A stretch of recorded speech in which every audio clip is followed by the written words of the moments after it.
Hello students, कैसे हो आप सब बच्चों। कल मैंने आपको पाठ 4 का अभ्यास करवाया था, अभी वो कंप्लीट नहीं हुआ है, तो आज मैं उसे कंप्लीट करवा रही हूँ। तो ध्यान से समझना है सभी बच्चों को। अगला प्रश्न देखिए बच्चों, वाक्य रचनया अर्थभेदम स्पष्टीकुरुत। ध्यान से समझना, वाक्य रचनया अर्थभेदम स्पष्टीकुरुत। वाक्य रचना करके अर्थात वाक्य बनाकर अर्थभेद अर्थों में अंतर स्पष्टीकुरुत स्पष्ट करो। कहने का तात्पर्य यह है कि कई बार दो शब्द ऐसे आते हैं बच्चों जो दिखने में या बोलने में मतलब लगभग समान समान से लगते हैं, लेकिन वो समान होते नहीं हैं। तो जब तक हम उनको सेंटेंस बना के उनको स्पष्ट ना करें, समझाएं ना, तब तक उनका अंतर हमें पता नहीं चलता है, हमें लगभग वो एक जैसे लगते हैं। तो यहाँ पर भी कुछ शब्द ऐसे दिए हैं जो लगभग बोलने में देखने में एक जैसे से हैं, ठीक है। तो अब हम उनको अर्थ बताकर और उनका वाक्य बनाकर अंतर स्पष्ट करेंगे, जिससे हमें अच्छे से उनके बीच में क्या डिफरेंस है वो पता चल सके। तो चलिए बच्चों, हमारा पहला शब्द देखते हैं, परितः। परितः का अर्थ होता है बच्चों चारों ओर। अब इसका वाक्य देखिए आप, ग्रामम परितः वृक्षाः सन्ति।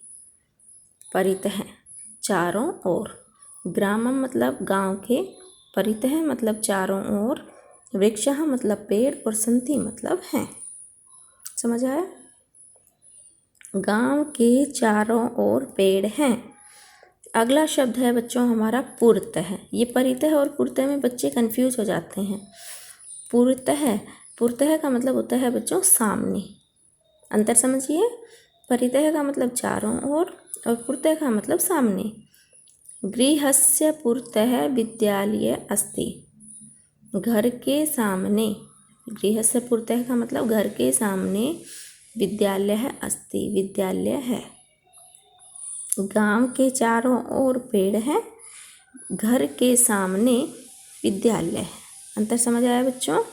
परितः मतलब चारों ओर और पुरतः का मतलब सामने। आगे देखिए, नगः। नगः का मतलब होता है पर्वत, हिमालय नगः, नगराजः अस्ति। हिमालय नगः का मतलब पर्वत, हिमालय पर्वत। नगराज है, नगराज का मतलब है बच्चों पर्वतों का राजा, अस्ति मतलब है। हिमालय पर्वत पर्वतों का राजा है। अब दूसरा शब्द है हमारा नागः। नगः और नागः थोड़ा सा अंतर है बच्चों, लेकिन इसका अर्थ देखिए बिल्कुल अलग है। सर्प, सांप। नागः का अर्थ होता है सांप, सर्प।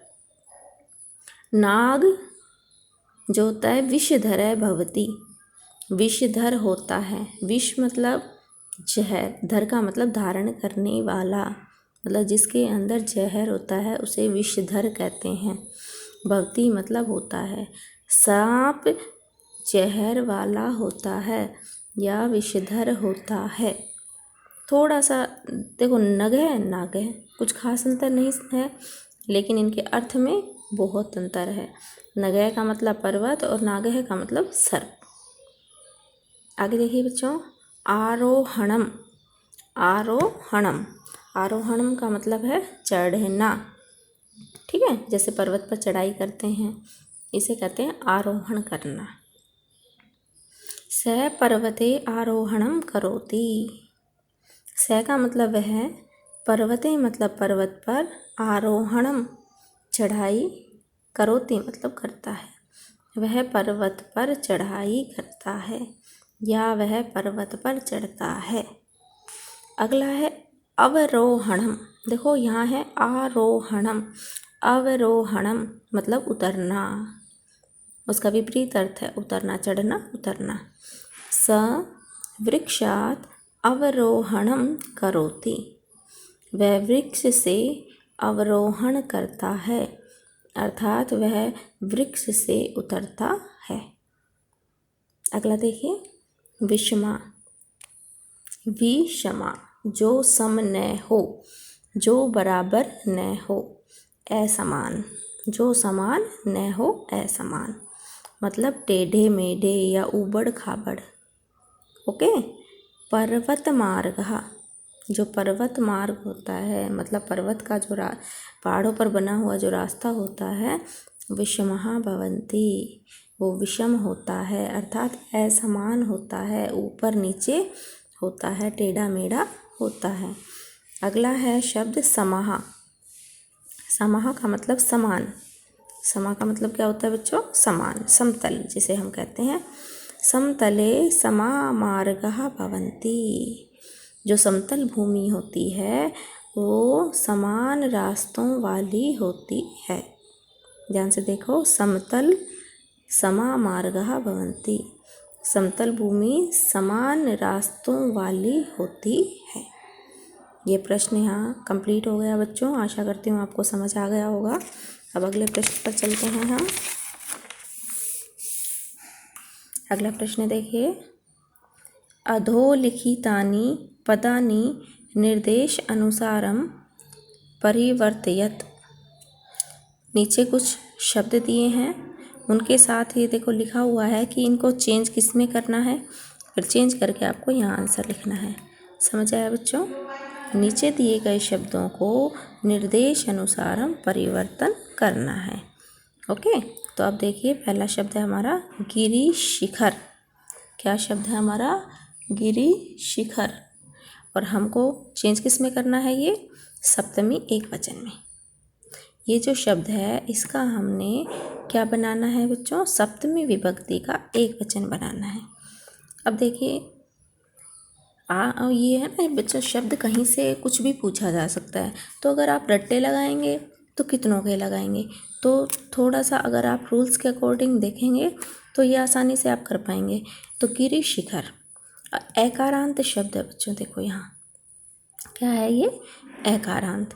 और गिरि शिखर पर्वत की चोटी नपुंसकलिंग है।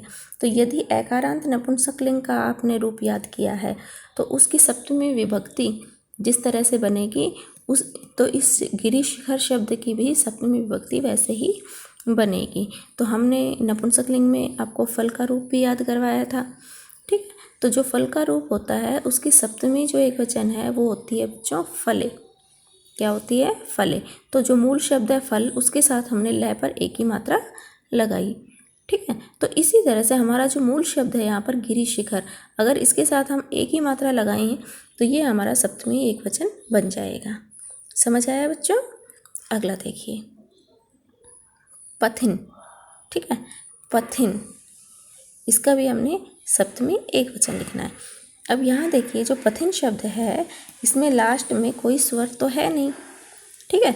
तो हमने इस तरह का, लास्ट में है आपका व्यंजन, तो इस तरह का हमने कौन सा रूप याद किया था बच्चों? राजन का, ठीक है। राजन का रूप अगर आपने अच्छे से याद किया है तो उसका सप्तमी एकवचन आप अच्छे से जानते होंगे, ठीक है। तो उसमें होता है आपका लास्ट में ई की, जो ये शब्द है पथि, एज इट इज़, ठीक ना, ये रहेगा आपका पथि।